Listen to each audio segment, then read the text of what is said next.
Power point ప్రజెంటేషన్లో ఆయన డొల్లతనాన్ని కూడా మనము ఇక్కడ చూడవచ్చు.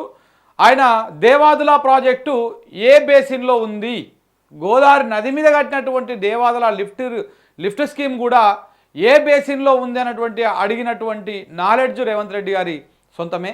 ఎందుకంటే దేవాదుల అనేది గోదావరి నది మీదనే ఉన్నది. అది పక్కకో లేకపోతే అక్కడనో ఇక్కడనే కాదు, గోదావరి నది మీదనే ఉన్నది. అది కూడా ఆయనకు తెలియదు. దాంతోపాటు బనకచెర్ల ఎక్కడున్నది అని చెప్పేసి అడిగారు. బనకచెర్ల ఏ బేసిన్లో ఉన్నదని చెప్పేసి ఆయన అడగడం జరిగింది. బనకచెర్ల ఏ బేసిన్లో ఉందో తెలియకుండానే, దేవాదుల లిఫ్ట్ ఏ బేసిన్లో ఉందో తెలియకుండానే, అసలు గోదావరిలో నీళ్ళు ఎక్కడ అవైలబుల్ ఉన్నాయి, ఎక్కడ అవైలబుల్ లేవు, ఉన్నటువంటి వాటర్ ఎక్కడ పోతా ఉన్నాయి, ఎక్కడి నుంచి వస్తూ ఉన్నాయో తెలియకుండానే రేవంత్ రెడ్డి గారు, ఆయన బృందము, ఆయన శిష్యగణము ఈ పవర్ పాయింట్ ప్రజెంటేషన్ దేనికోసం ఇచ్చిందో అర్థం కాలేదు. దానికి తోడు రేవంత్ రెడ్డి నోట చంద్రబాబు మాట వచ్చింది నిన్నటి రోజున.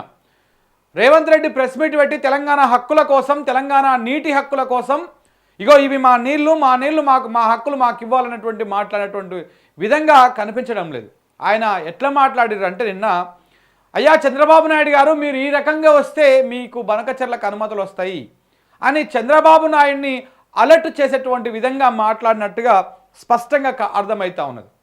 చాలా స్పష్టంగా అర్థమవుతా ఉన్నది. గత ప్రభుత్వంలో కేసీఆర్ ఒప్పుకున్నాడు, రాయలసీమకు నీళ్లు తీసుకుపోవడానికి ఒప్పుకున్నాడు, కృష్ణా బేసిన్ నీళ్ళు తీసుకుపోవడానికి ఒప్పుకున్నాడు, దాంతోపాటు పెన్నాకి కూడా నీళ్ళు తరలించడం కోసం ఒప్పుకున్నాడు అని చెప్పేసి పాత బయటని కేసీఆర్ గారు మాట్లాడినటువంటి బయటని అన్నింటిని కూడా ప్లే చేయడం జరిగింది. ఆయన అవి కూడా ఎట్లా ప్లే చేసి ఆయనకి ఎంతవరకు అక్కడికుందో అంతవరకే ఇన్నూ అవుట్ పెట్టేసి, కట్టింగ్లు పెట్టేసి ఆ 10 సెకండ్లు, 20 సెకండ్ల బయటని ప్లే చేయడం జరిగింది. చాలా చాకచక్యంగా, తెలివిది, అతి తెలివి అంటారు దీన్ని, అటిక తెలివి అంటారు.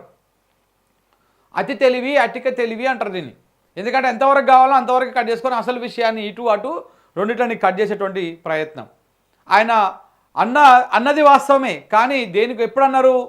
గోదావరి నది మీద తెలంగాణకు ఉన్నటువంటి ప్రాజెక్టులన్నీ పూర్తయి మనకు రావాల్సినటువంటి నీళ్ళన్నీ మనకు వచ్చిన తర్వాత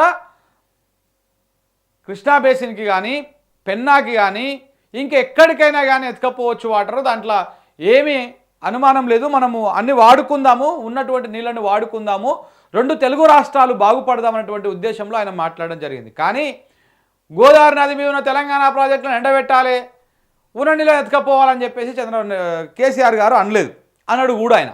ఎందుకంటే నీళ్ళ మీద ఎవడు ఒప్పుకున్నా ఒప్పుకోకపోయినా, ఎవరికి అర్థమైనా అర్థం కాకపోయినా, నీళ్ళ మీద ఈ 2 తెలుగు రాష్ట్రాలలో కేసీఆర్కు ఉన్నటువంటి అవగాహన ఇంకా ఏ నాయకుడికి లేదు. ఇంకా గట్టిగా మాట్లాడితే ఈ దేశంలో కూడా కేసీఆర్కి నీళ్ళ మీద, వ్యవసాయం మీద, కరెంటు మీద ఒక పటిష్టమైనటువంటి అవగాహన ఉన్నది, ఒక క్లియర్ కట్ ఎజెండా ఉన్నది ఆయనకి.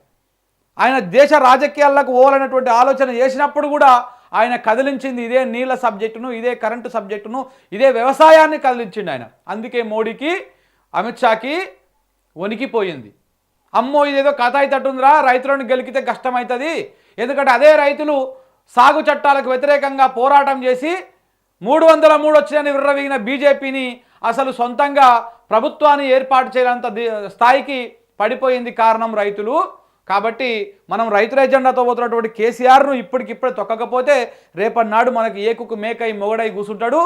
అందుకనే తొక్కేయాలని చెప్పేసి రేవంత్ రెడ్డితోటి, చంద్రబాబుతోటి, కమ్మ సామాజిక వర్గం మీడియాతోటి, తెలంగాణ ద్రోహులతోటి, గుజరాతీ బానిసలతోటి, ఢిల్లీ బానిసలతోటి ఏకమై అందరూ దుష్ట శక్తులన్నీ ఏకమై కేసీఆర్ను ఓడగొట్టి ఇంట్లో కూర్చోబెట్టారు. అది